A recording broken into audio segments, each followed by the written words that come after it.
Et bonsoir à tous. C'est un plaisir de se retrouver en cette soirée d'élection. Nous n'allons pas commenter la campagne électorale, nous allons plutôt parler de magasinage d'équipements dentisterie. Je me présente, mon nom c'est Hélène Perra, je suis vétérinaire et j'ai la grande chance de modérer pour le 6e mois les webinaires de Dr José Marcoux qui nous partage sa passion pour la dentisterie. Donc, avant de continuer, je vais juste vous faire sa petite intro. Là, je pense que la majorité, on voit plusieurs noms qui sont familiers, mais je vais vous la présenter quand même. On se tente pas. Ah, là, je vois le regard de José qui est stressé. J'ai un détail important à dire. José, avant de rentrer en médecine vétérinaire, elle était... Ah, j'aurais dû faire un survey, ça aurait été drôle. Avant de rentrer en médecine vétérinaire, José était acupuncteur ou acupunctrice? Les deux se disent. Les deux. Elle était acupunctrice humaine. C'est incroyable. Je ne savais pas. Regardez ça jusqu'au 5e mois. Donc, Josée était acupuncteur. Elle a fait un retour aux études. Elle a terminé son doctorat en médecine vétérinaire en 2016 à la faculté à Saint-Hyacinthe. Elle avait déjà la passion pour la dentisterie. Donc, dès son premier cycle, elle a commencé à faire des stages en dentisterie. Elle a fait un internat et une résidence à la faculté. Elle a fait près d'une dizaine de stages partout aux États-Unis et au Canada en dentisterie. Fait que c'est vraiment une passionnée. Depuis l'année passée, elle s'est jointe à l'équipe de Yvette Mobile où son rôle, la mission, c'est d'amener la spécialité dans les cliniques vétérinaires. Donc, elle va à votre rencontre. Elle s'occupe de vos petits patients. Elle couvre la région de principalement Montréal, Laval, la Rive-Sud. Elle peut se déplacer pour un supplément. Alors, bonsoir à tous. C'était la biographie de José. Juste avant d'oublier, j'ai plusieurs choses sur ma feuille. Là. Je viens exciter dans ce temps-là. J'ai parlé d'acupuncture. Moi, je crois beaucoup à l'acupuncture. Le prochain webinaire, attention tout le monde, c'est le lundi 18 octobre et la thématique sera, attention, technique d'extraction. Fait que José, Dr Marcoux, là, je sais jamais comment t'appeler. Tant qu'il va pas avec Jo, c'est correct. Alors, Dr Marcoux va vous partager ses trucs de pro au sujet de l'extraction. C'est sûr qu'on aimerait tous faire un laboratoire, mais on s'entend avec la COVID. Plus, c'est toujours des sessions pratiques qui sont compliquées à organiser, là. Donc, on va commencer par une session théorique, puis on verra où toutes ces formations-là vont nous amener. Donc, je le répète, lundi 18 octobre à 19h, je vais m'organiser pour faire parvenir l'invitation à tous, ainsi que l'enregistrement. Aussi, plusieurs personnes me l'ont demandé. Le 12 juillet passé, on a eu le webinaire sur les instruments qui a été très, très populaire. Il y a encore des gens qui me demandent la fameuse liste Excel de Dr Marcoux avec toute la liste des codes, les prix, vraiment ses coups de cœur. Si vous ne l'avez pas eu, je vais l'ajouter aussi. Donc, c'est un lien, c'est écrit MailChimp. Vous cliquez dessus, puis vous allez voir les catalogues Slack, les autres catalogues, son Excel, puis aussi l'enregistrement où elle donne toutes les explications. Donc, ce soir, le but du webinaire, c'est de parler la section qu'on n'a pas eu le temps de parler. Le 12 juillet, on a parlé seulement des instruments. Ce soir, on parle de l'équipement. C'est beau? Parfait. José, tu veux-tu nous dire deux mots comment fonctionne ton service pour ceux qui ne connaissent pas? Oui, donc si vous avez des petits patients qui ont des cas principalement qui vous semblent trop compliqués ou des cas inhabituels, vous pouvez me parvenir premièrement pour une consultation. Fait que j'aime ça voir le patient une première fois là, avant d'aller en procédure. Donc, vous remplissez une requête auprès de Yvette Mobile, puis je me déplace les lundis dans votre clinique. Donc, normalement, le client devrait faire un drop-off de son animal avec moi quand j'arrive. Je vais pouvoir l'examiner, faire un plan de traitement. S'il y a plusieurs possibilités là, de traitement, donc vous expliquer les différences. Et puis là, je vous remets un estimé à ce moment-là. Donc, tout peut être vraiment comme wrap-up au moment de ce rendez-vous-là. Même chose s'il y a des bilans pré-anesthésiques dont on voudrait discuter. Là, fait qu'on peut tout vraiment se préparer au jour de la chirurgie au moment de la consultation. Et puis, donc, à ce moment-là, vous discutez avec le client là, donc de l'estimé puis des plans de traitement. Puis, je vais me déplacer une deuxième fois. Vous faites une deuxième requête quand la chirurgie est acceptée. Puis, ce jour-là, je vais me déplacer avec mes deux techniciennes, ma technicienne d'anesthésie et ma technicienne de chirurgie. Et puis, encore une fois, le patient est laissé en vos mains le matin. Puis là, nous, on arrive avec vraiment tout notre stock On a tout ce qu'il faut pour l'anesthésie, tout ce qu'il faut pour la chirurgie. Vraiment, il faut l'appareil à radio dentaire et puis la table et puis le patient. Puis à part de ça, on est très, très autonome. On fait notre chirurgie. Puis au moment du réveil, même chose, on vous retransfère le patient, on vous explique ce qui a été fait. Je fais des rapports super, super détaillés là, pour que vous n'ayez pas à rusher avec ça, avec le client. Là, il y a des photos, je mets des flèches, tout ça. Fait que vous mettez le congé au client, vous faites les petites explications avec eux. Et puis, voilà, le cas des fois un petit peu plus complexe a été fait dans votre clinique, puis avec souvent un délai un petit peu plus rapide aussi que. Question! Oui. Moi, j'aime ça, mon rôle, là, rendu ici. Disons que tu as un petit patient un peu instable, cardiaque, plus âgé, pour l'anesthésie. Mais on va discuter ensemble au moment de la consultation qu'est-ce qui peut être fait. C'est sûr que si c'est un cas lourd, je vais vous recommander de le faire en centre. On a un pied à terre là, dans certains centres où on pourrait faire un cas difficile. Là. Puis quand c'est des cas disons, acceptables, ouais, c'est ça, middle of the road, là, comme un peu entre deux. Nous, en fait, on travaille constamment avec une équipe d'anesthésie, c'est-à-dire que les protocoles sont faits par eux, on est au téléphone constamment avec eux. C'est pratiquement eux qui ajustent toutes nos drogues. On a un super moniteur. Vraiment, tout est suivi très, très, très étroitement. Là. Donc, il y a ça aussi qui peut être fait. Des fois, on réfère pas juste pour la dentisterie, mais pour l'anesthésie qu'on veut ou peut pas faire. Donc, il y a cet aspect-là aussi là, qui est assez bien pris en charge là, par nos services. Parfait. Puis juste pour finir, la région, tantôt quand je l'ai décrite, c'est Laval-Montréal, puis pas mal grand sur la Rive-Sud. Parfait. Puis vous êtes au Saguenay, puis vous avez un cas extraordinaire de fente palatine, je sais pas quoi, tout se négocie. Fait que parlez-moi-en, puis on va trouver quelque chose. Parfait. Puis le formulaire de réquisition est sur le site web, puis je vais l'ajouter dans l'infolettre. Oui, qui est à noter sur le site web, c'est que si vous êtes déjà allé dans le passé, il faut que vous enleviez vos cookies, parce que la requête a été rajoutée par après, puis des fois, vous ne la trouvez pas. Donc, il faut comme rafraîchir vos cookies, puis rentrer sur la page d'Yvette Mobile, puis là, vous allez voir toutes mes requêtes. C'est-à-dire que ça fait longtemps que vous êtes client d'Yvette Mobile, mais ça bug à ce niveau-là.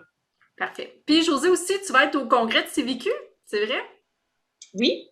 Tu vas être au congrès. Mais on viendra en octobre, on va avoir le temps d'en parler. J'ai juste un flash, mais c'est vrai, on a un autre webinaire. Donc, on commence ce soir. Juste vous rappeler, il y a des fonctionnalités en bas de votre écran.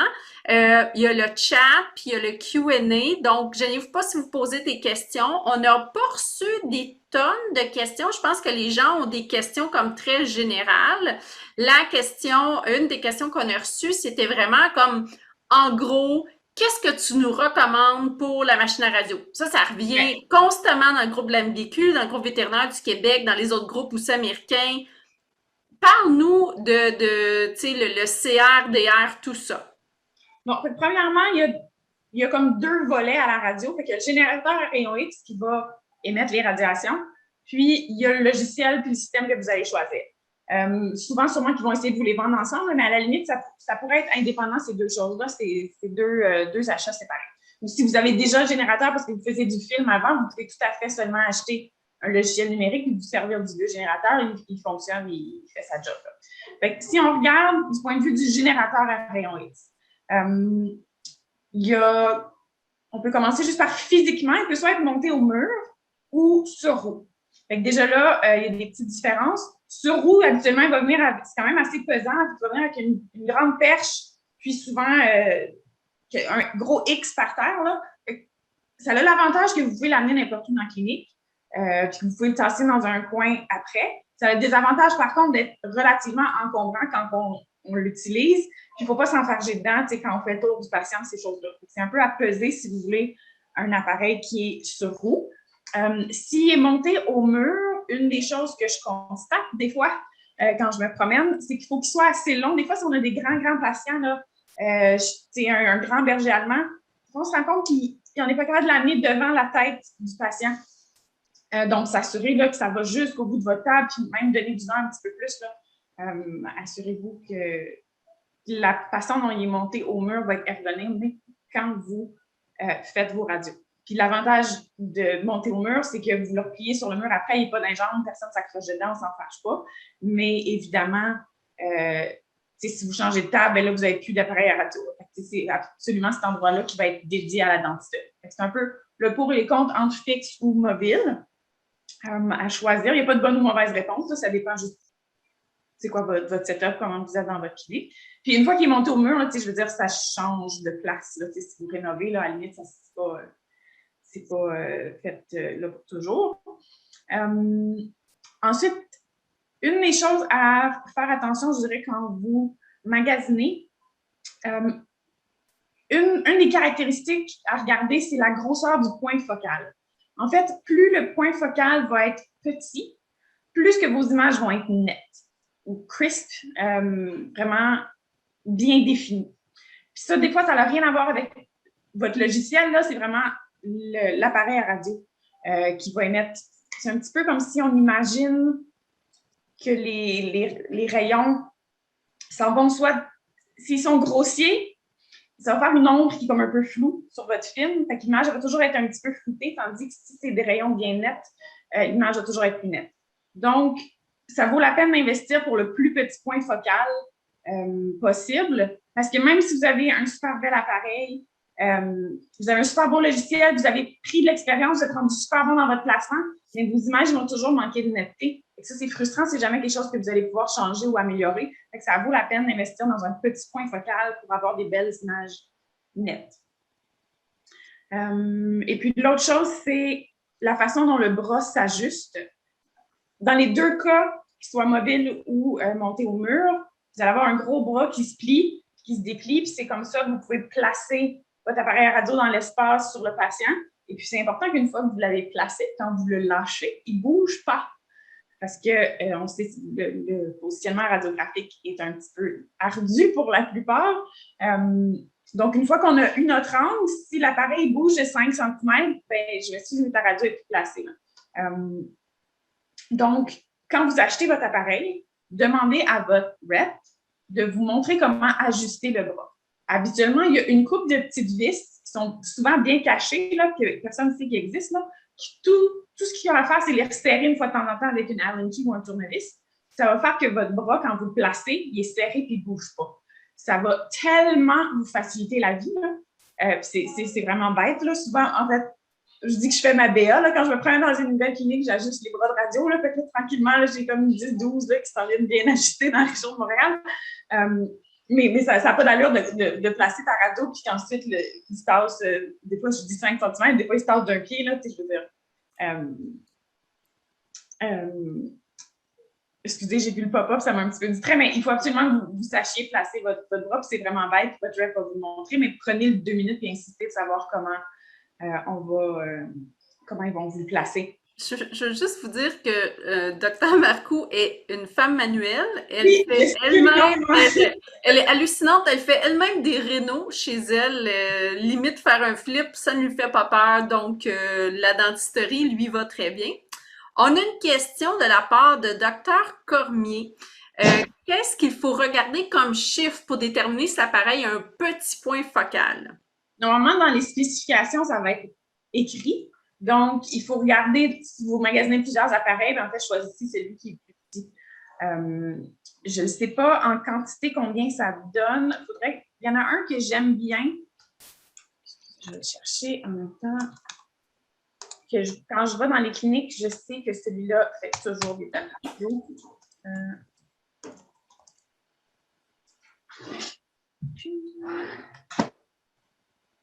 Celui-là, il parle de 0,4 mm. 0,4 mm, c'est magnifique. Mais est-ce qu'il y a des points, là, c'est moi qui prends la question, là, mais absolument, il y a toujours un trade-off, là, tu sais, c'est trade-off, là, c'est quoi? C'est plus cher. Ah oui, c'est le prix. C'est pas genre, il faut prendre plus de radio parce que la périphérie est très, très serrée. C'est vraiment une question de prix. Ouais. OK.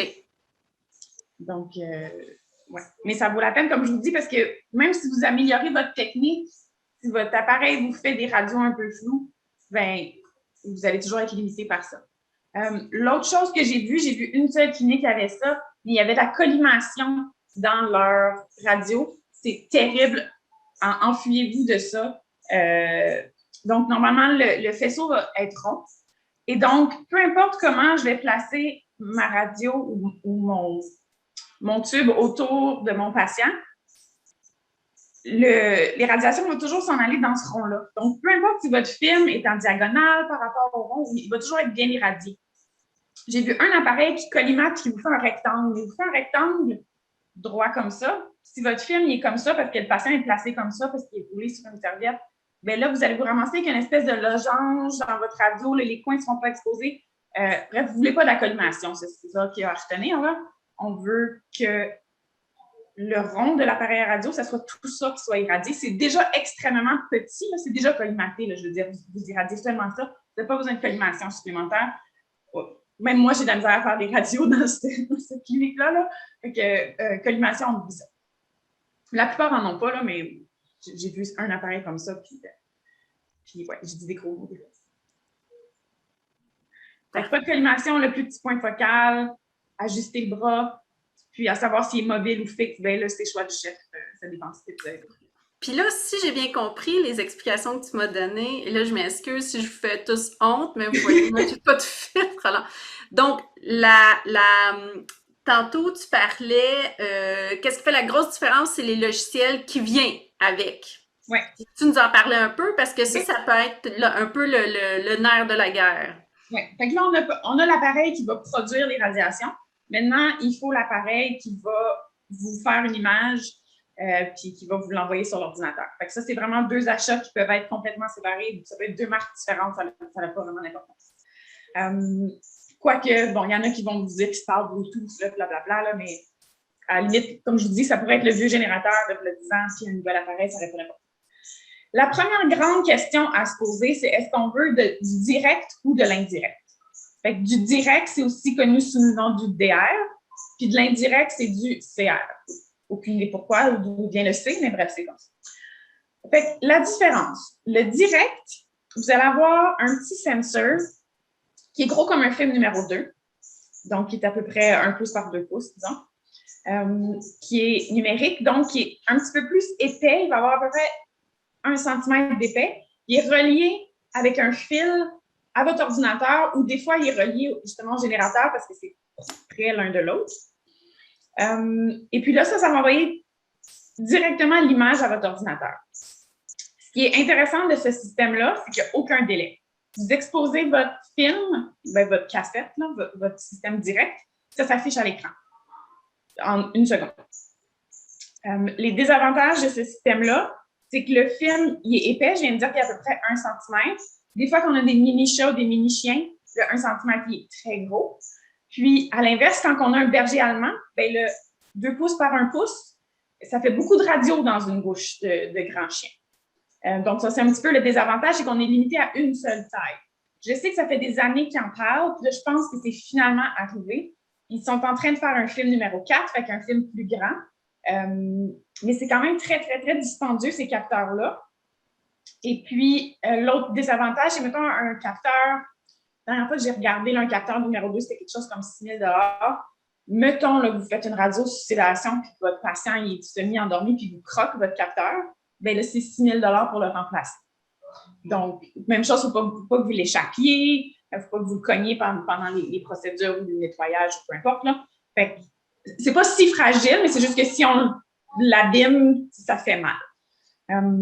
Fait que ça, c'est un des gros avantages du direct. Par contre, étant donné que l'image va directement sur l'ordinateur, donc vous exposez votre radio, votre film reste dans la gueule du patient, vous constatez que votre radio n'est pas à votre goût, et vous pouvez juste déplacer un petit peu le film, parce que vous savez exactement où il était, il n'a pas bougé. Là, vous pouvez corriger votre radio seulement en déplaçant le film dans la bouche du patient, vous pouvez la corriger immédiatement. L'autre système, l'indirect, c'est que vous allez avoir des petites cassettes. C'est mince comme une feuille de papier, pratiquement. En fait, ça ressemble aux anciens films là, argentiques. Et puis ça vient en taille 0, donc, je ne sais pas, 1,5 pouce par 1 pouce, mettons, pas tout à fait, mais ça peut faire ça. Le même taille 2, c'est-à-dire 1 pouce par 2 pouces. Puis vous avez aussi des films 4 qui est à peu près, mettons, 2 pouces par 3 pouces. Donc, grand chien, on sort le film 4, c'est super facile. On peut faire tout le maxillaire en 5 vues à la place de 14. Puis c'est des vrais chiffres. Et puis, tout petit chihuahua qu'on veut rentrer, on veut passer sur le côté de la langue, tout ça avec un film 0, là, c'est vraiment super utile parce que ça ne prend pas de place, ils sont minces. Si jamais le patient vous les croque, c'est 200 à 300 $ pour le changer. C'est tannant, mais c'est pas tragique. Par contre, ils finissent par s'abîmer avec le temps. Il y a des façons de les nettoyer. Il faut prendre de l'alcool 90, pas de l'alcool 70. Mais si, par contre, des fois, juste le poids du chien, s'il serre les dents sur votre capteur, même en dormant, ça peut faire un petit point, un petit picot. S'il y a un petit picot, c'est pas la fin du monde, mais après quelques mois, il finit par avoir plusieurs picots sur le film. Fait éventuellement, on les change. Mais encore là, à 200-300$ le film, c'est pas la fin du monde, mais ils n'ont pas une durée de vie là, à tout passer. Mais l'avantage de ça, c'est les différentes tailles. Par contre, qu'est-ce qui arrive, c'est que vous mettez le film dans la bouche du patient, vous exposez votre radio. Ensuite, il faut retirer le film du patient puis le mettre dans un développeur qui va vous la développer en, mettons, 30 secondes. Donc là, il n'est plus dans la bouche du chien. Fait que si vous dites « Ah, mon positionnement n'était pas bon », bien là, vous vous rappelez que vous venez de le faire, là, mais c'est un petit peu moins facile de recorriger votre positionnement parce que vous remettez une nouvelle cassette dans la bouche du chien. Fait que c'est un peu le désavantage. En plus du délai, on parle de, mettons, 30 secondes pour développer, plus la manipulation. Mettons, ça prend 1 à 2 minutes changer de film à chaque fois, versus le direct là, qui va prendre 3 secondes. Fait que c'est, encore une fois, il n'y a aucune bonne ou mauvaise réponse. Moi, personnellement, j'ai choisi l'indirect pour la variété de taille de film parce que je ne peux pas me passer un film 4 dans la vie.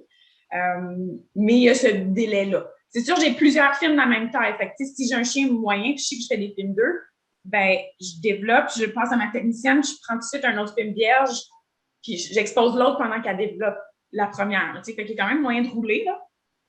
Mais c'est ça. Mais je connais d'autres dentistes qui aiment beaucoup mieux le direct. Pour un traitement de canal, j'avoue que le direct, c'est magique parce que tu laisses ton film, là, tu ne touches plus, tu ne bouges pas, là, vous ne faites pas des traitements de canal, là, mais il y a des avantages à faire du direct aussi. Encore là, choix du chef, pas de bonne réponse. Vous regardez qu'est-ce que vous préférez. Est-ce que vous préférez avoir plusieurs variétés de films ou est-ce que vous préférez que ça s'en aille directement sur l'ordinateur et que vous pouvez corriger plus facilement votre positionnement? Ce serait une chose à considérer. Oui. Moi, j'ai une question. Ouais. Moi, j'ai vu la majorité des établissements où j'allais à l'époque, c'était Passionimo, là, quand j'étais souvent en clinique, et j'ai l'impression qu'il y avait plus de direct que de... Oui, il y a vraiment plus de direct. Oui, parfait. À chaque fois que je suis à ça me dit, je me dis, je suis pas tellement... En tout cas. Donc, plus de direct. Combien qu'il te faut de probe? Comment... Normalement, tu en achètes juste une. Mais tu es capable de faire juste une, puis tu peux faire comme le petit chihuahua au grand danois avec ça? Tu fais tout? Ben, le chihuahua, des fois, il faut que tu triches et que tu le mettes en diagonale dans la bouche. Puis là, ben, des fois, tu n'as pas ta dent du fond, mais là, tu es comme en train de l'égorger, fait que tu laisses tomber, là. Puis le grand danois, ben, ça se peut que tu fasses, quand j'ai dit 14 prises pour faire ton maxillaire, c'est un vrai chiffre, là. Puis est-ce que tes incisives, ta canine en 2 fois. Ah, c'est ça. Moi, ce que j'aime pas, c'est que des fois, il faut que je reconstitue l'image dans ma tête basée sur 2 radios différentes. C'est genre ma canine en 2 morceaux. Tandis qu'avec un film 4, j'ai ma canine à l'écran au grand complet. Pour mon cerveau, j'aime vraiment mieux avoir ma vue d'ensemble. C'est une autre raison pour laquelle j'aime beaucoup les films 4. Mais tout le monde me dit qu'on s'habitue puis ça va, là. Mais tu aurais, mettons, tes incisives sur une. Tu peux avoir ta canine sur 2 vues différentes. Ensuite, 2 dents à la fois. Ça se peut que ça fasse à peu près 6-7 pour un côté de maxillaire plus l'autre côté. Tandis qu'avec un film 4, ça serait fait en 3 vues. OK. Fait que c'est tu dis à peu près 7 000 pour le direct. Pour la sonde. Pour la sonde, c'est ça. Oui. Puis les films sont à peu près 2 à 300. Je pense que les 4 sont 500 pour les changer. Fait que ça, c'est le prix des appareils. Mais ensuite, il y a le logiciel qui vient avec. Fait que là, c'est comme une autre couche, là. Il y a des logiciels qui vont accepter autant le direct que l'indirect. C'est-à-dire que vous pouvez acheter tel logiciel puis ensuite choisir quel type de système vous voulez aller. Vous pouvez même avoir les deux. Là, ça commence à être un pas pire investissement. Mettons, si vous n'êtes pas des spécialistes, peut-être gardez-vous une petite gêne. Mais les logiciels, je dirais que c'est quasiment aussi important que les appareils en eux-mêmes. Vous allez travailler avec ça. La plupart, je trouve qu'ils sont, je vais le dire, là, ils sont archaïques. Je pense que ce qui arrive, c'est que quand ils font des mises... Tu sais, les gens ont payé pour ça.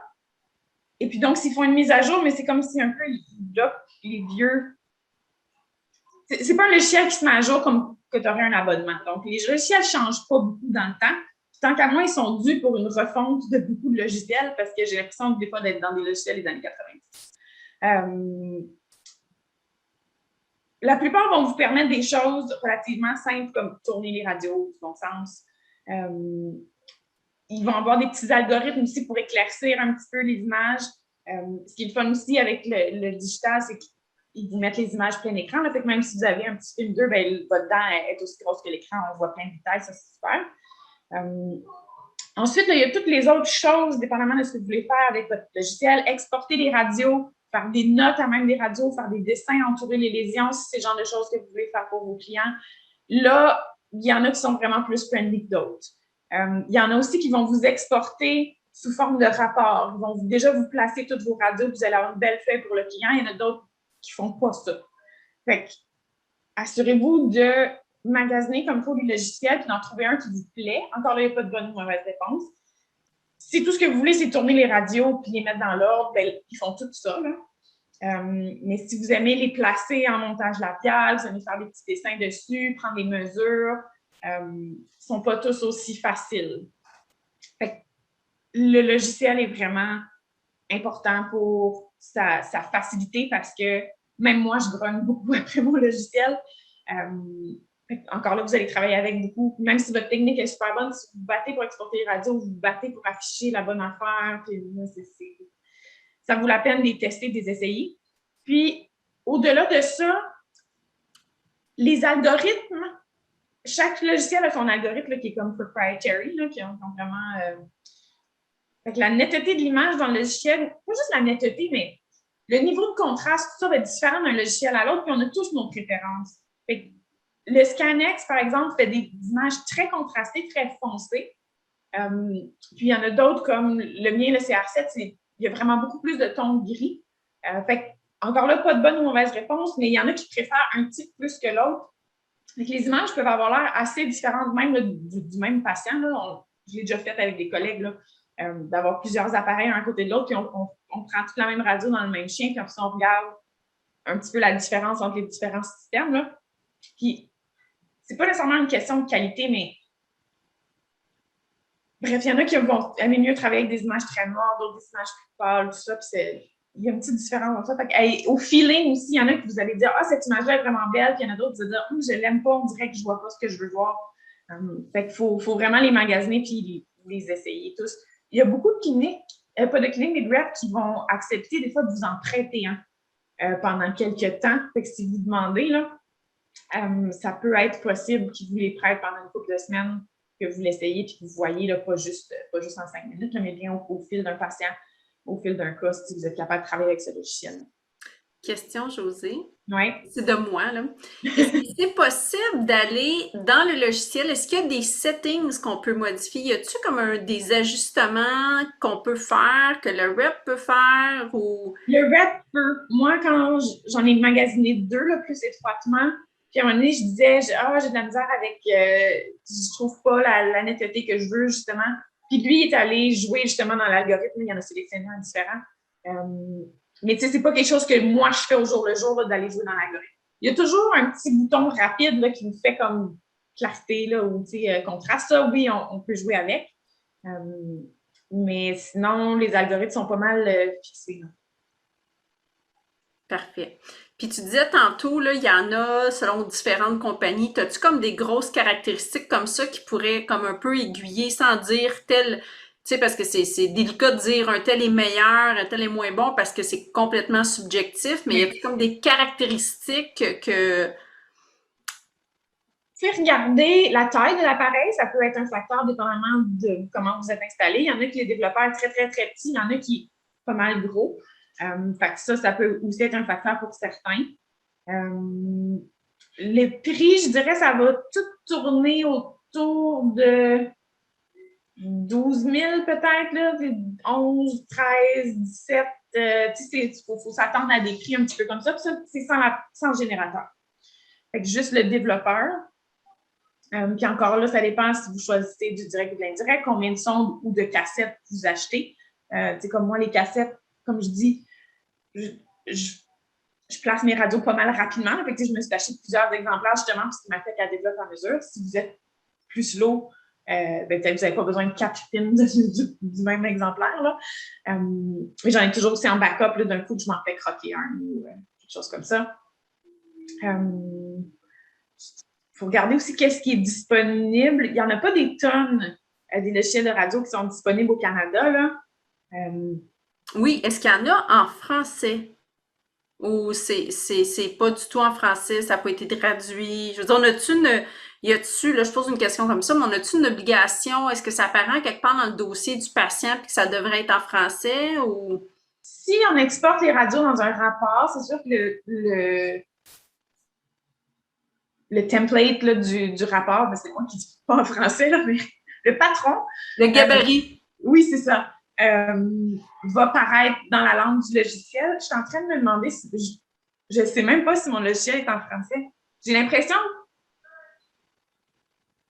Je suis pas mal sûre qu'il est en anglais, puis je pense qu'il est allemand, mon logiciel. Puis de temps en temps, il y a des mots en allemand qui ont mal traduit quand je dis que les logiciels, j'ai trouvé un petit peu archaïque des fois.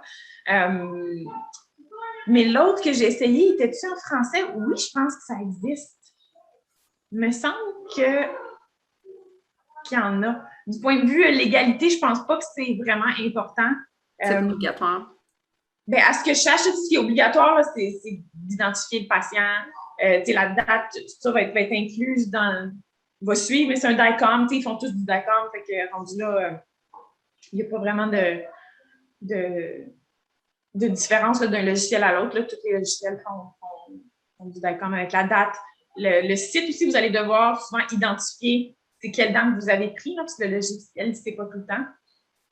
Il y en a qui disent que le logiciel le reconnaît tout seul. Là.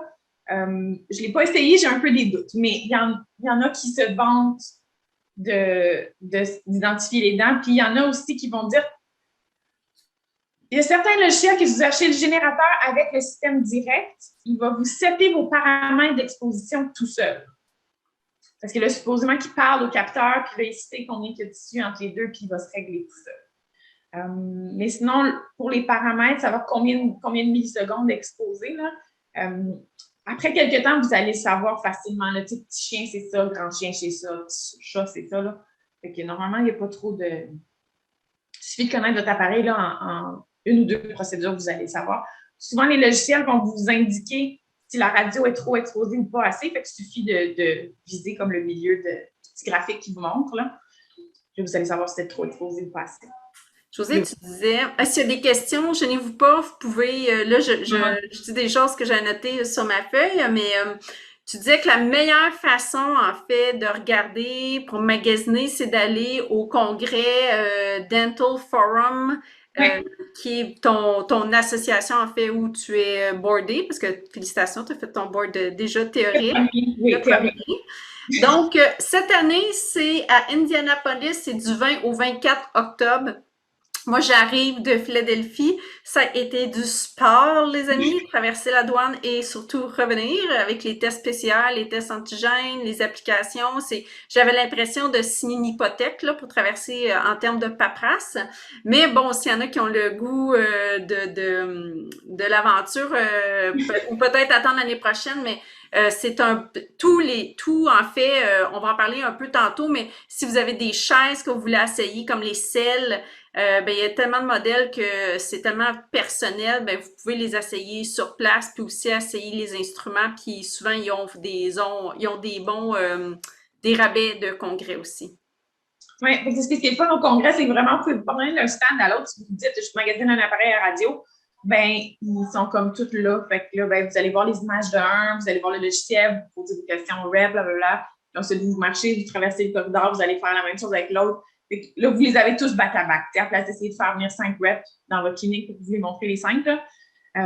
Fait que ça qui est intéressant des congrès, évidemment. Je suis certaine que l'OMDQ puis la MDQ doivent en avoir des appareils en radio de temps en temps. Ils n'ont peut-être pas tous, là, mais... La MDQ, oui. Ça peut valoir la peine aussi de magasiner, puis de les voir côte à côte, c'est super satisfaisant. Mais juste un petit point pour les représentants, vous savez, la pandémie, tout le monde, bon, ça avait la société vraiment à l'envers, mais pour les représentants aussi, c'est difficile. Ils ont de la difficulté à aller vous voir en pratique. Vous travaillez beaucoup avec les mesures de confinement. Fait que gênez-vous pas pour les contacter. Il y en a plein qui ont développé qui sont très actifs sur Messenger, par texto, avec Zoom. Puis gênez-vous pas pour aller à leur rencontre parce que eux, il y en a plusieurs qui m'ont dit, c'est qu'ils ont peur de vous déranger, ils savent plus. Avant, c'était facile, on allait dans des congrès, on parlait, on vous rencontrait, puis on savait qui magasinait quoi.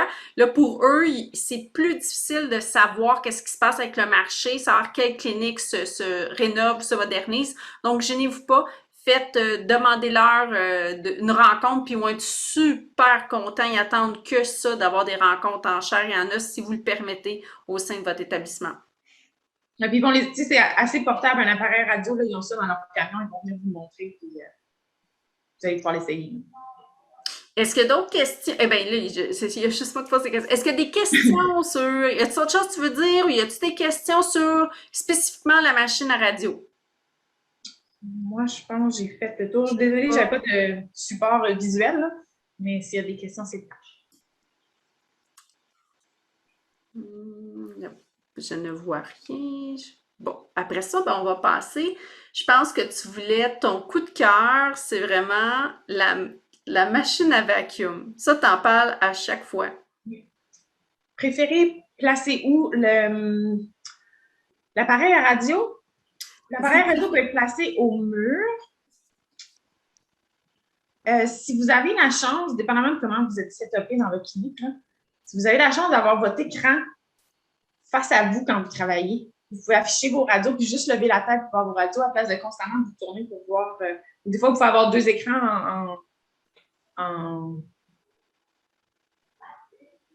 c'est un qui est slave de l'autre, qui fait juste afficher, là, mais bref, j'ai vu des cliniques de dentisterie qui avaient ça, je trouvais ça au don magique. Là. Au-dessus de l'appareil à NES, mettons, là, il y avait un écran là, puis là, les techs affichaient les radios, puis les les voyaient.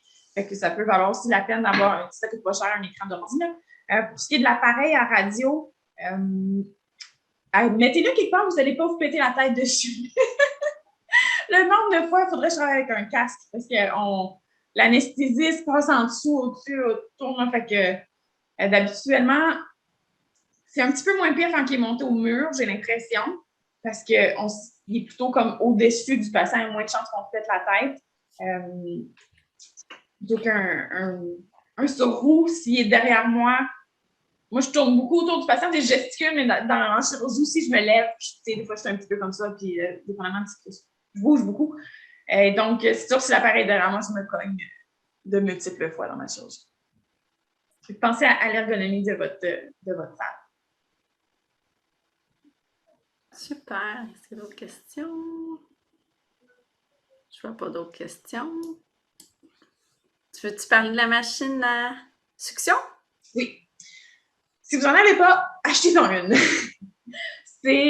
Si vous avez, peut-être que vous avez déjà de la succion chirurgicale dans votre clinique là, qui fonctionne centrale. Oui, c'est ça. Dans ce cas-là, tant mieux. Sinon, il y a des petites pompes qui se vendent.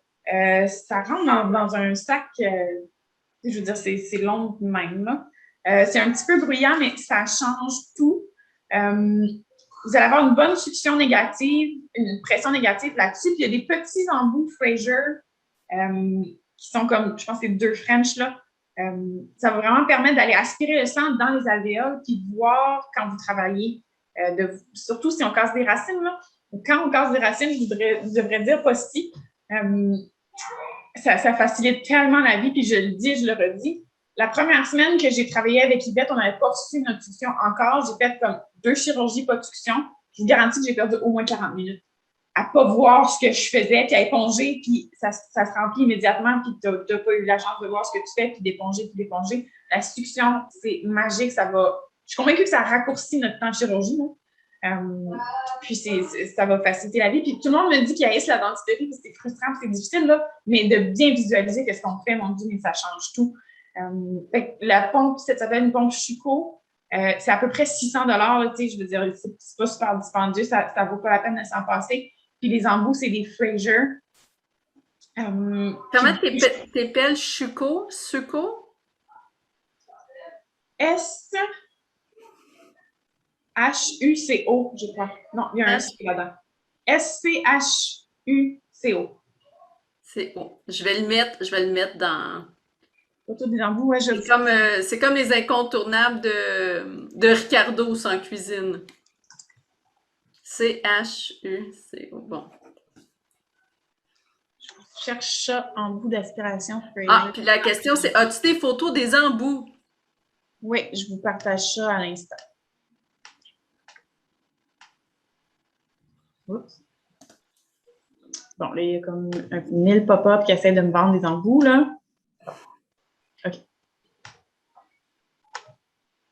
Oh, il faut que tu me permettes de sharer mon écran, s'il te plaît. Change role to attendees, spin, make host. Tu vas devoir. Ah, non, mais sinon, je peux t'envoyer, je peux mettre le lien dans le chat. Oui, s'il te plaît, parce que j'enregistre puis j'ai peur. Je peux te chatter juste à toi. Oui. Comment ça, je pouvais pas, là? Je t'ai envoyé un direct message. Là, c'est un exemple. J'ai pris le premier site que j'ai trouvé, là, mais ça va vous donner une idée de quoi ça a l'air. Puis sur la photo, on voit que ça vient avec un petit stylet. C'est vraiment important parce que le diamètre est tellement petit, ça coagule souvent dans l'embout. Fait que c'est vraiment facile, vous dépluguez, vous passez votre stylet, vous le repluguez. Puis on est prêt à continuer. Puis en danserie, il n'y a rien de stérile, là, fait que il n'y a pas de problème. Puis ce que je fais, moi, souvent, j'ai un petit verre d'eau, puis je fais boire ma succion pendant la chirurgie, là, quand ça saigne beaucoup, ben, en fait, c'est ma pénicienne. Là. Mais fait que ça, c'est le stylet. Puis là, vous avez l'endroit où mettre votre pouce, là, qui est comme un petit peu concave. C'est là qu'on tient. Puis là, on a une longue canule, puis le diamètre est vraiment tout petit. Puis ça permet vraiment d'aller aspirer sans dans les alvéoles. Puis donc, s'il y a une racine cassée ou vous voulez voir le fond de votre alvéole, peu importe, ben c'est beaucoup plus facile avec la succion. Sérieusement, c'est comme le meilleur achat, je pense, que je peux avoir. Hein. Puis ça se stérilise, puis ouais, ça utilise là, comme n'importe quoi d'autre. Ça a l'air un petit peu fragile, le bout, par contre. Bien, ça, c'est le stylet. Mais même si c'est crochi, ça n'a pas d'importance parce que quand tu le pousses, tu sais, ça va enlever ton petit caillot puis tu le retires dessus. Fait que même s'il se déforme, c'est comme pas vraiment grave. C'est plus l'autre bout qui est le bout qu'on met dans le patient. Hein. OK. Puis tu prends la même grosseur, peu importe la grosseur du patient? Des fois, je peux prendre la taille au-dessus, là, mais oui, mettons un 2 French, ça fait pas mal pour tout le monde. Là. Parfait. On a une question, je crois. La pièce à main haute vitesse, y a-t-il une marque que vous conseillez? Est-ce que c'est universel pour fonctionner sur n'importe quel appareil? Il n'y a pas j'en conseille pas en particulier parce que j'en ai pas essayé beaucoup. Celle que moi j'ai, je l'aime bien pour le moment. Il y a des qualités dans ça. On me dit qu'il y en a certaines qui peuvent durer moins longtemps, ces choses-là. Ma pratique est suffisamment nouvelle pour que je ne peux pas passer au travers encore. Là. Fait que non, je n'ai pas nécessairement de recommandations par rapport à ça. Fait qu'il y a plusieurs pièces à main qui vont fitter, qui vont être compatibles avec votre appareil. Fait qu'il faut s'assurer d'avoir la bonne. Fait que demandez à votre représentant donc lesquelles vous pouvez acheter. Fait que souvent, une unité dentaire va accepter une ou deux ou trois là, types de pièces à main. Puis c'est ça, il y a des qualités. Fait que souvent, quand on va tomber dans quelque chose comme mettons, bracelet, c'est du beaucoup plus haut de gamme. Ils vont être plus chers. On me dit qu'ils durent plus longtemps. Il y a des choses peut-être aussi qui sont intéressantes à regarder. Il y en a qui vont avoir des lumières au bout. Il y en a d'autres que non. Les lumières, c'est quand même utile. Là. Fait que vous pourriez faire un petit splurge pour avoir la lumière. C'est quand même pratique. Il y a, dépendamment de quelle façon l'eau va sortir au bout de votre fraise, il y en a qui vont avoir 3 petits points d'eau qui vont se jeter directement sur votre fraise. Il y en a qui vont avoir un gros point d'eau qui va se lancer un petit peu en avant de votre fraise. Le pour et le contre, les 3 vont envoyer l'eau vraiment là où vous travaillez. Par contre, les points, les canules sont tellement petites que ça a plus tendance à se boucher. que la grosse. Donc, encore une fois, trade-off entre le jet d'eau puis la fragilité de la bestiole. Puis lumière, c'est ça. Fait qu'il y a des lumières à fibre optique ou au DEL, là, rendu là, vous pouvez demander à votre rep la différence parce que je la sais plus trop. C'est plus dans la connexion. Il y en a qui sont supposément plus belles que l'autre, mais bref, entre lumière et pas de lumière, je choisirais lumière, peu importe que ça soit fibre optique ou DEL. Il n'y a pas de problème avec ça. Fait que je choisirais lumière. Puis pour le jet d'eau, ça me choque pas ni une ni l'autre. Quand elle ne jamme pas. Sinon, il y en a aussi qui a des tailles pédiatriques. Fait que des fois, quand on travaille dans un mini chihuahua, faut sortir la plus petite. Puis c'est pas toutes les marques qui font des petites. Fait que c'est peut-être ces choses-là à regarder. Si vous faites pas énormément d'antidéries, je ne dirais pas nécessairement investir dans une taille pédiatrique. Aussi, choisir toujours une qui a un contre-angle, c'est-à-dire qu'il y a un petit angle dans la fraise qui fait que quand on le tient, ça a un angle beaucoup plus naturel qu'une qui serait toute droite. C'est pas mal ça dans les pièces à main. Fait qu'on choisit un contre-angle, on choisit de la lumière. Puis, sinon, j'ai pas trop de préférence de marque. Parfait, on a une question ici. Nous avons une high-end de Dispomède avec succion, mais le morceau de plastique est vraiment gros. Donc, est-ce que le Fraser est compatible avec d'autres appareils? En fait, c'est comme deux suctions différentes. Fait que là, je vais faire ce que je me rappelle de ce que Louette m'a dit, là. Fait que oui, les unités dentaires font de la succion. Par contre, la façon dont ils font de la succion, c'est avec un système de Venturi. Si vous vous rappelez de vos cours de physique de secondaire 3, là. En gros, ça va produire du vent dans la bouteille et c'est ça qui fait que la canule aspire.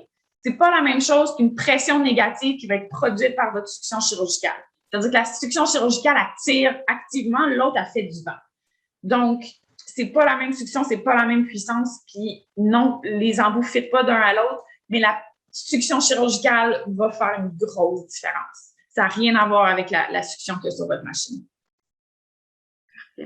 La succion sur votre machine va être utilisée pour, disons, rincer la bouche du patient, enlever comme les grosses sécrétions, puis enlever les choses plus grossières, là, comme mettons au réveil, on va s'assurer que sa gorge est libre, tout ça. Mais pour aller aspirer dans un site de chirurgie, votre succion sur l'unité dentaire ne va pas faire la job.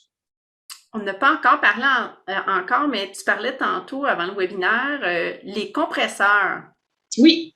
Donc, si vous magasinez une nouvelle unité dentaire, un des gros choix que vous allez devoir faire, c'est avec compresseur dans la pièce, c'est-à-dire sur l'unité, ou avec le compresseur ailleurs. Donc, vous avez une tubulure là, qui se rend à votre salle de chirurgie, puis le compresseur peut être dans une autre pièce ou sur le toit ou quelque chose comme ça. Fait que la différence, bon, premièrement, le prix, c'est sûr d'avoir le compresseur ailleurs dans l'hôpital va coûter plus cher. Le gros avantage de ça, c'est que c'est silencieux, parce qu'il n'est pas à côté du compresseur. Il est à l'autre bout, puis votre appareil, la pièce va être beaucoup plus tranquille. Par contre, si vous choisissez une unité qui a le compresseur dessus, c'est sûr que plusieurs fois par chirurgie, à chaque fois que vous utilisez la fraise, il va remplir sa bonbonne d'air. Fait que ça part un peu à tout moment. L'avantage, par contre, c'est que vous pouvez déplacer votre unité dans votre clinique. Fait que vous pouvez la prendre, la mettre sur la table d'à côté. Vous pouvez la déplacer dans n'importe quelle autre pièce si vous avez besoin.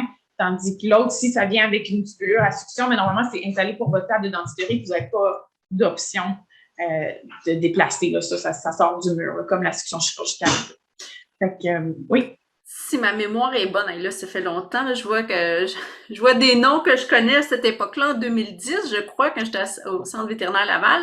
Si je me souviens bien, c'est mieux pour une clinique qui est en rénovation ou en construction, parce que cette tubulure-là dans les murs est solide, là. C'est pas quelque chose qu'on installe facilement, là. C'est vraiment... Non, comme la succion chirurgicale ou comme votre évacuation des gaz, là, ça vit dans le mur. Là. OK. Fait que c'est une tuyauterie en genre de, je sais pas si c'est du cuivre ou c'est solide. Puis... Je ne sais pas, mais c'est relativement permanent. Là. C'est effectivement pas quelque chose... Okay. Fait que c'est pas quelque chose que, tu sais, si quelqu'un pense pas à rénover, là, c'est quand même relativement là, invasif pour la clinique. OK, parfait. Puis pour la machine, pour le reste de cette unité-là dentaire, est-ce que t'as des points que t'as vus que t'aimes pas? T'as-tu Oui, il y en a j'en ai magasiné encore beaucoup.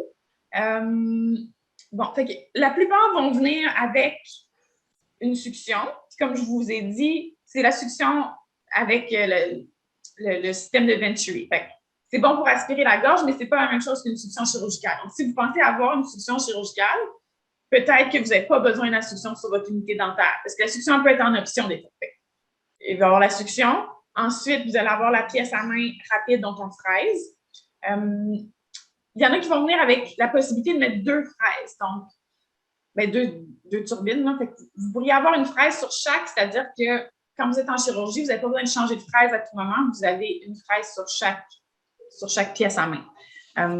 Mais sinon, d'avoir une seule pièce à main sur votre appareil est habituellement suffisant. Puis ensuite, vous allez avoir le tourlant, qui est le polisseur. Et puis, ensuite, il va y avoir l'appareil à ultrasons pour détartrer, qui a plusieurs unités dentaires qui ne viennent pas avec ça. La raison, c'est que c'est l'appareil le plus briseux, le piezo, donc le détartreur. Donc, c'est plus facile s'il est externe, c'est-à-dire que vous pouvez le changer, l'envoyer en réparation ou modifier sans perdre votre unité au grand complet. Fait que c'est l'argument que certaines compagnies vont donner pourquoi le piezo n'est pas inclus dans l'unité. Par contre, s'il n'est pas inclus dans l'unité, il va falloir acheter un petit boîtier qui va par-dessus. Encore une fois, le pour et le contre, ça dépend comment vous êtes setupé. Si vous voulez que tout soit à portée de la main, mais vous prenez le détartreur qui est inclus dedans. Vous savez que si ça brise, c'est toute l'unité dentaire que vous envoyez en réparation pendant une couple de semaines. Versus si c'est juste le détartreur, peut-être que vous en avez un autre, vous en avez un vieux que vous ne servez plus, mais qui pourrait dépanner pendant ces 2 semaines-là. Ou peut-être c'est plus facile d'avoir un loaner si vous avez juste besoin du détartreur. Si vous voulez upgrader, whatever. Bref, le détartreur peut être séparé ou pas. Fait que les choses qui sont plus comme en option, ça va être le détartreur inclus ou pas, puis la succion incluse ou pas. Sinon, tour lent puis tour rapide, c'est assez standard. Ça va venir avec des pédales. Et puis là, il y a toutes sortes de modèles. Il y en a qui vont avoir la table au-dessus. Il y en a qui ont des petits aimants pour qu'on puisse mettre les fraises comme toujours au même endroit. Elles ne glissent pas. Puis il y a comme un endroit prévu là, sur le plateau pour les fraises. Il y en a... Fait que la plupart vont fonctionner que lorsqu'on décroche l'instrument, il y a une petite clip, là, donc quand on pèse sur la pédale, l'unité, elle sait quel instrument on a dans nos mains, fait qu'elle va actionner le bon instrument des 4.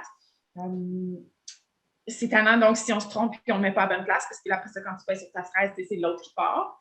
Mais donc, il faut toujours remettre le bon instrument au bon endroit. Sinon, il y a ceux qu'on voit chez le dentiste là, qui sont au mur, puis il y a comme un grand truc qu'on tire. J'ai vu certains endroits qui ont ça. Donc, on ne peut pas se tromper parce que quand on tire la poignée, ça vient. Tu ne peux pas avoir pris le mauvais. Là. Puis une fois que la poignée est basculée, l'unité sait quel instrument actionner. L'avantage de ça, c'est que ça vous libère le plancher. Mais encore là, s'il est fixé au mur, vous ne pouvez pas le changer de place. Des choses comme ça. Mais c'est tout, encore une fois, il n'y a pas de bonne ou mauvaise réponse. Ça dépend de ce que vous voulez. Puis c'est quoi les contraintes dans votre clinique, l'espace. C'est quand même un peu encombrant, mais ensuite, c'est tout le temps gros, là, peu importe ce qu'on fait. Là. Fait que pensez aussi à est-ce que vous allez vouloir à votre droite, à votre gauche. La plupart du monde sont droitiers, on met les trucs à droite. Fait que quand vous organisez votre salle, pensez à ça. Vous laissez peut-être plus d'espace à la droite parce que l'unité dentaire prend quand même de l'espace pour faire le tour de ce pédale-là. C'est pas mal les choses. Sinon, il va y avoir des seringues à air haut qui vont être aussi disponibles, là, qui viennent. C'est juste pour rincer la bouche du patient ou sécher. C'est pas mal les options les plus standards pour nous. Toi, tu n'as pas de préférence, table sèche, table bain? Non, pour ce qui est des tables, il y a plusieurs cliniques où je vais qu'on travaille sur des tables sèches, puis pour être 2 changements de serviettes dans la procédure, c'est amplement là, pour garder tout le monde propre, là, moi inclus. Fait que d'avoir une table sèche, je trouve pas que c'est limitant. Fait qu'encore là, regardez qu'est-ce que vous avez besoin dans votre clinique. Est-ce que vous avez besoin d'un bain qui va servir aussi au déblocage, puis à plein d'autres affaires, puis vous voulez l'utiliser pour la dentisterie, puis ça fait du sens pour vous d'avoir un bain, mais tant mieux. Mais si, en fait, j'ai aucune idée si c'est plus dispendieux ou pas, là, mais d'avoir une table sèche pour faire votre dentisterie, ça ne serait pas nécessairement pour moi une contrainte ou quelque chose à ne pas faire. Une table qui monte puis qui descend, c'est toujours un plus, là, parce que c'est sûr que quand on travaille sur un chihuahua versus quand on travaille sur un lab, on n'est pas dans la même position du tout. Fait que les pains sont souvent fixes. Donc, des fois, c'est un peu contraignant là, parce qu'on aimerait ça qu'ils soient 6 pouces plus haut. Puis là, ça ne marche plus. Donc, si j'avais à choisir, je préférerais choisir une table qui se lève, qui se baisse, plutôt que bain versus table sèche. Là. J'aimerais mieux je prioriserais quelque chose qui bouge pour votre confort. Et là, ça vient avec la question de lumière. Oui. Évidemment, on a besoin d'un salitique en dentisterie quand on travaille. Moi, personnellement, j'ai des loupes et puis j'ai ma lampe de tête là, qui est fixée au niveau de mes lunettes. Ça change vraiment ma vie. J'aime beaucoup mieux travailler avec ma lampe qu'avec les salitiques parce que la lampe, premièrement, elle suit mon regard, peu importe où je me place. Je vois exactement où je regarde. Puis j'ai pas le problème de si la litique est derrière ma tête ou si la litique est vis-à-vis du museau du chien, puisque évidemment, on est comme dans une cavité quand on regarde dans la bouche. Là. Fait que les lampes de tête, c'est vraiment fabuleux. Puis en tout ça, puis la succion de bien voir ce que vous faites, elle va beaucoup faciliter les chirurgies. Puis souvent, je pense que les gens trouvent que la dentisterie est frustrante parce qu'ils sont mal équipés. Mon ancien conjoint était ostéopathe, lui disait, moi, dans la vie, j'ai juste besoin de mes mains pour travailler. En dentisterie, c'est pas le cas. Tu as besoin des bons instruments, des instruments affûtés, un bon appareillage, puis de la visualisation de ce que vous faites. Tout est dans les instruments. Donc, équipez-vous comme il faut, ça peut valoir la peine. Ça peut faire la différence, d'après moi, si vous aimez la dentisterie ou pas. Oui. Tu le dis souvent, ça. Oui. Question, table élévatrice. Est-ce que tu as des suggestions de modèles? Non. Partout où je vais, ils sont différents et j'ai pas remarqué une que j'aimais particulièrement ou que je détestais particulièrement. J'apprécie toujours quand elle monte et qu'elle descend, mais au-delà de ça, j'ai pas remarqué de préférence. Mais ça fait vraiment une différence de pouvoir se... En plus, moi, des fois, je fais la moitié assis, je fais l'autre moitié debout. Là, la table à me suivre, c'est vraiment... Petite question, qu'est-ce que tu prends pour garder tes patients chauds? Quelle technique? Tapis chauffant à l'eau. C'est pas mal le standard. Tu leur mets-tu tes petites chaussettes? Non, mais j'ai déjà vu ça, puis apparemment que c'est utile. Là. Oui.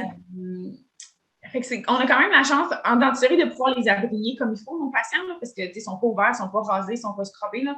Fait que tapis chauffant en tout temps, puis bien abrillé. Puis c'est ça, on s'assure qu'il ne soit pas mouillé. Là, fait que je m'assure toujours que la tête n'est pas sur le tapis. Parce que le tapis est en caoutchouc. Fait qu'à partir du moment où je mouille le tapis, mais là, ça va mouiller tout le patient. Fait que sa tête dépasse du tapis. Puis là, il y a des serviettes sur sa tête. Fait que je garde mon patient bien sec, puis bien abrillé. Puis d'habitude, avec ça, ça va bien. Mais en général, Bear Hugger est comme le meilleur ami là, pour réchauffer les patients. Puis, encore une fois, les aérosols ne sont pas un problème en dentisterie. Parce que je sais que quand on est en chirurgie et que l'abdomen est ouvert, on n'a pas envie d'avoir du vent. Là. Mais en dentisterie, ce n'est pas un problème. Fait que si vous avez des Bear Huggers, c'est toujours aussi une excellente option. Hein. Parfait. Je regarde, lunettes, loupe. On a parlé de ça. Est-ce qu'il y a d'autres sujets? Est-ce qu'il y a d'autres questions? On approche les 8 heures. Est-ce que... Là, on m'a demandé la marque de l'appareil à succion, mais je vais vous l'envoyer dans le courriel là, sans problème. Oui, la machine Suco. Oui. SCHUCO, puis je vais vous l'envoyer par courriel. Parfait. Environ 600 $. Oui. Il y a juste un petit rappel pour tout le monde, là. Nous sommes, la planète entière est prise avec des problèmes de livraison. Partout de douane, de cargo, de déplacement. Fait que si vous prévoyez acheter, avoir besoin relativement rapidement d'équipement, vous êtes mieux de passer votre commande plus tôt que tard, parce que c'est vraiment dans tous les domaines, même nous, là, je travaille avec Eutabag, c'est fou comment tout est en retard, là. C'est vraiment, il y a à chaque point d'embarquement, de dédouanage, de douanage, de tout ça, il y a des retards avec la COVID ou différentes crises sur la planète. Donc, la marque, le modèle qui va... Oui, parfait. Y a-t-il d'autres questions? J'essaie... Oups, il y a quelque chose. Je vois ici. Piezo versus scalaire. je dirais que ça n'a pas d'importance tant que vos embouts ne sont pas trop usés et que ça fonctionne encore bien. Là. C'est vraiment, encore une fois, le choix du chirurgien.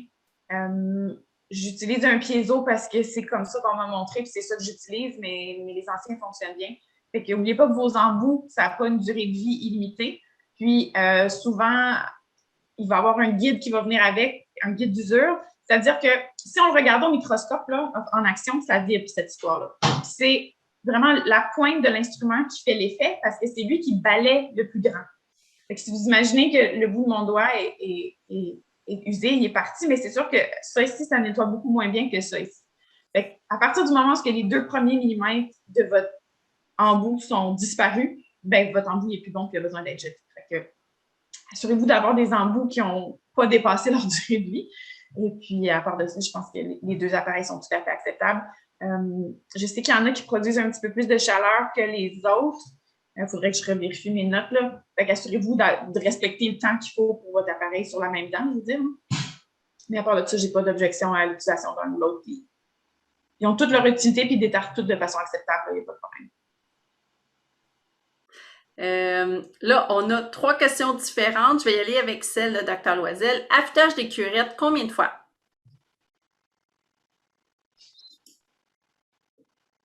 Pour ce qui est de mes élévateurs et de mes élévateurs à périoste, ma technicienne les affûte à chaque utilisation. Fait que j'aurais tendance à dire que pour les curettes, la même chose. Juste de faire un petit affûtage rapide, c'est plus facile que d'attendre qu'il soit complètement émoussé puis d'essayer d'y recréer une forme rendue là. C'est plus facile de juste faire un petit coup quand on a encore la bonne forme qui est devant nous. Fait que des instruments affûtés, c'est super important. Puis moi, je les affûte à chaque utilisation. Parfait. Est-ce que tu utilises du scellant lors de fractures de couronne sans exposition de racines? Est-ce que vous voulez dire sans exposition de la pulpe? Ah, un scellant sur... Oui. OK, sans exposition de la pulpe. Oui. OK. C'est un petite affaire controversée. Donc, c'est-à-dire que si votre dentine est exposée, les odontoblastes, donc, ont été agressés par le fait d'avoir été coupés. Puis, bon. Donc, les odontoblastes, à l'intérieur de la pulpe, vont déposer de la dentine de réparation pour comme s'éloigner du site de fracture.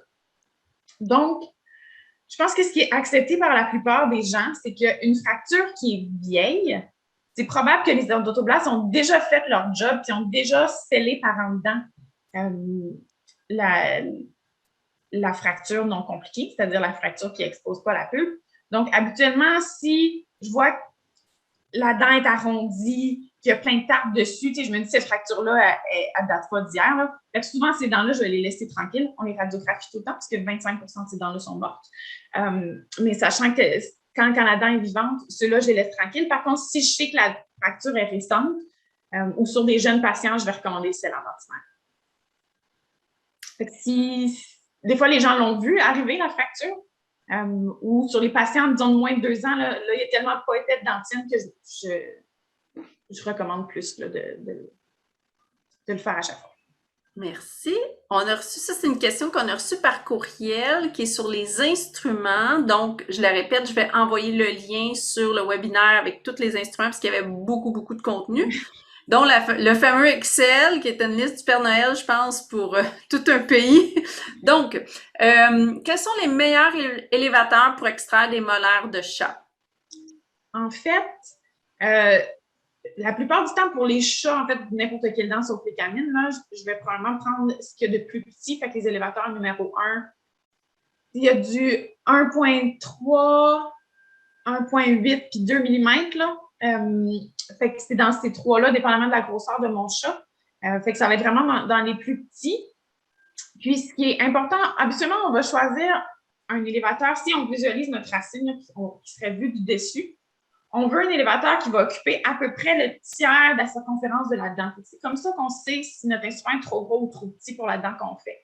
Fait que ce soit un chat ou un chien ou peu importe, choisissez un élévateur qui fait à peu près le tiers de la circonférence, puis vous allez avoir un instrument qui est la bonne taille. Fait que pour les chats, d'habituellement, je vais me tenir pas mal dans le 1.3, 1.8. Puis de la marque, là encore là, c'est choix du chef, il y en a énormément. Vous avez choix entre ailette, pas d'ailette, choix du chirurgien, il n'y a pas de bonne réponse. Puis là, il y a comme toutes sortes de qualités de métal, là, des métal allemand ou pas, ou peu importe. Là. Moi, je suis allée dans l'allemand, mais bon, j'ai eu mes caprices. Poule de luxe? Pour les instruments, oui, quand même. Oui, non, non, oui. Mes ciseaux à 200 $, puis ouais. Mais bon, je fais que ça, fait que c'est sûr que... Ouais. Fait que, ouais, c'est pas mal ça. Les 1,8 mm, pas mal là, pour les cheveux. Parfait. Ça, c'était dans ta liste, hein? Oui, probablement. Parfait. Fait que je l'ai envoyé, mais je vais m'assurer. Est-ce qu'il y a d'autres questions? On approche d'1 heure. Est-ce qu'il y a d'autres choses, Josée, qu'on n'a pas? Les chaises, tu avais dit un peu que ça, c'est difficile. Ouais. Il y a beaucoup de monde qui préfère les selles plutôt que les tabourets. Par contre, ce qui est important de savoir, c'est d'une selle à l'autre, c'est quand même différent. Il y en a qui sont plus larges, l'assise est un petit peu différente. Il y en a qui vont vous envoyer des jambes un petit peu plus larges, d'autres pas. Puis la façon dont votre bassin est à côté dessus, c'est un peu différent. Il faut vraiment les essayer. Moi, je n'achèterais pas une chaise dans un catalogue. Puis encore là, je sais même pas si c'est des magasins de ça où tu peux y aller puis en essayer 4-5. Mais c'est très personnel, une selle. Là. Fait que voilà, c'est quand même mieux, je dirais n'importe quelle selle plutôt qu'un tabouret rond. Mais même à ça, ça vaut la peine probablement d'en essayer quelques-unes. C'est assez dispendieux, là. Fait qu'essayez-les. Il y a vraiment des différences d'une grosseur à l'autre. Puis encore là, il n'y a pas de bonne réponse. Ça dépend comment vous êtes conformé puis qu'est-ce que vous allez trouver confortable. Ça se peut que votre collègue ne soit pas d'accord.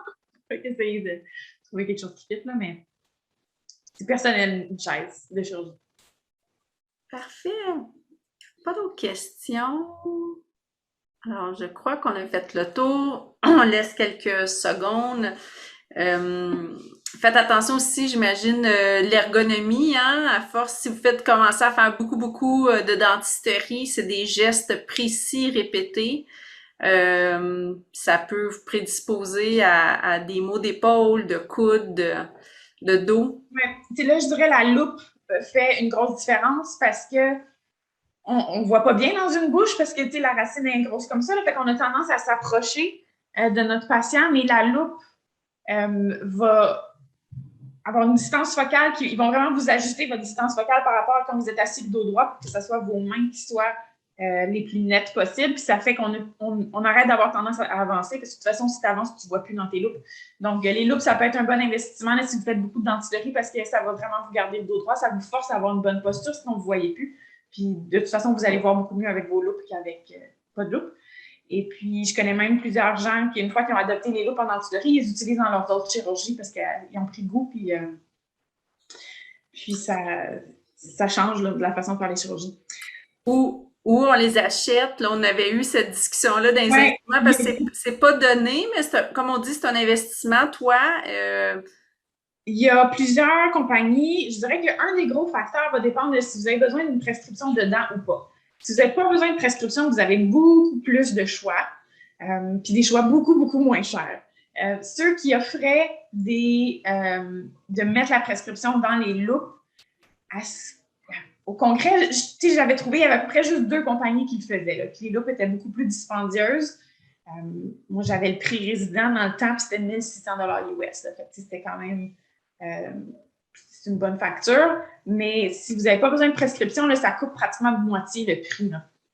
Puis encore là, vous pouvez mettre la lampe dessus. La différence aussi, les lampes qui peut être intéressant, il y en a qui viennent avec sans fil, mais là, ça veut dire que vous avez la pile dans le front. Puis l'affaire, ce que le représentant va vous dire, c'est que eux autres, ils ont beau faire plein de beaux progrès technologiques pour avoir la lampe la plus légère qui soit. Duracell, ils font pas des piles légères, eux autres. Fait que vous êtes pogné avec la pile dans le front. Fait que c'est toujours un petit peu plus lourd d'avoir la pile dans le front pour avoir une lampe sans fil. Mais encore là, ça dépend du choix du chirurgien. Aimez-vous mieux avoir de quoi des lunettes un petit peu plus lourdes versus avoir pas de fil? Puis sinon, il y a la possibilité d'avoir le fil là, qui s'en va derrière l'oreille puis qui est attaché à la taille avec la batterie à la taille. Moi, c'est ça que j'ai. Puis, bon, il y a moyen, là, avec le masque, là, moi, j'ai un ordre dans lequel j'attache mes cheveux, ensuite le bonnet de chirurgie, ensuite les loupes, ensuite le masque. Là, tout est setupé sur ma tête, là. Mais souvent, avec le masque de chirurgie, je vais pogner mon fil de mes loupes, puis comme ça, il ne sera pas dans mon chemin. Puis après ça, je peux régler mon intensité à ma taille. Ce qui est fun aussi, c'est qu'on peut avoir plus qu'une pile. Fait que même si elle meurt en chirurgie, c'est facile de. C'est ma technicienne, là, change ma pile à ma hanche, puis ça éclaire. C'est bon 8 heures une pile, là, fait que c'est quand même, vous avez vraiment ce qu'on fait à la journée. Là. Mais les loupes puis la lampe, là, ça fait vraiment une belle différence. Puis vous allez avoir une meilleure posture. Est-ce que tu te souviens le nom pour tes lunettes de la compagnie? Oui, moi, j'étais avec Designs for Vision. Ils sont quand même bien connus. Il faudrait que je retrouve l'autre compagnie que je regardais. Les Designs for Vision sont quand même assez notables là, dans les lampes de dentiste, là, les loupes. Parfait. Ben, je vais les mettre. Tu me donneras, je vais les mettre dans l'infolette. Parfait. Il y a d'autres questions, commentaires? Donc, je rappelle, le lundi 18 octobre à 19h, on va parler de techniques d'extraction. Je vais envoyer le lien Zoom. Vous allez pouvoir vous inscrire comme vous avez fait ce soir, puis vous allez recevoir les rappels. Aussi, dans les prochains, je dirais 48 heures, absolument, j'aime ça, régler ça rapidement. On va vous envoyer l'infolettre. Et dedans, il va y avoir les liens pour le prochain, mais aussi pour ce soir, donc l'enregistrement, puis les références aussi. Sur ce, eh bien, merci, Josée. Ah, là, je sens que... Quelque chose à rajouter. Je serais vraiment heureuse d'avoir vos questions pour les extractions avant le prochain, si jamais ça vous adonne. Qu'est-ce que vous trouvez difficile? Y a-t-il quelque chose que vous aimeriez que je couvre en particulier? Sinon, je peux faire mon laïus là, at large, là. Mais s'il y a des affaires spécifiques que vous trouvez difficiles sur lesquelles vous voudriez que je passe du temps, ça va me faire plaisir d'adapter là, mon contenu si vous m'envoyez ça. Puis si vous savez pas comment, ou vous trouvez pas, tu sais, souvent vous êtes très occupé, là, je pense que tout le monde presque est mon ami sur Facebook, là, j'ai beaucoup d'amis dans la profession. Envoyez-moi ça par Messenger, puis je vais m'arranger pour que Josée puisse avoir la question. C'est beau? Oui. Hey, merci Josée, c'est vraiment... T'as gagné mon cœur. En plus, t'es acupuncteur, j'aime beaucoup. Merci à tous. C'est toujours impressionnant de voir l'intérêt envers la dentisterie. Je pense qu'avec toute la transformation que subit notre profession, je pense que la dentisterie est là pour rester et même on assoit vraiment là quand on parle de service vétérinaire, là, je pense que la dentisterie, c'est un beau créneau où on a une expertise et un marché à prendre. Eh bien, merci beaucoup. Merci, Josée. Oui, ça me fait plaisir. À bientôt. Et puis, faites attention à vous. Bye bye.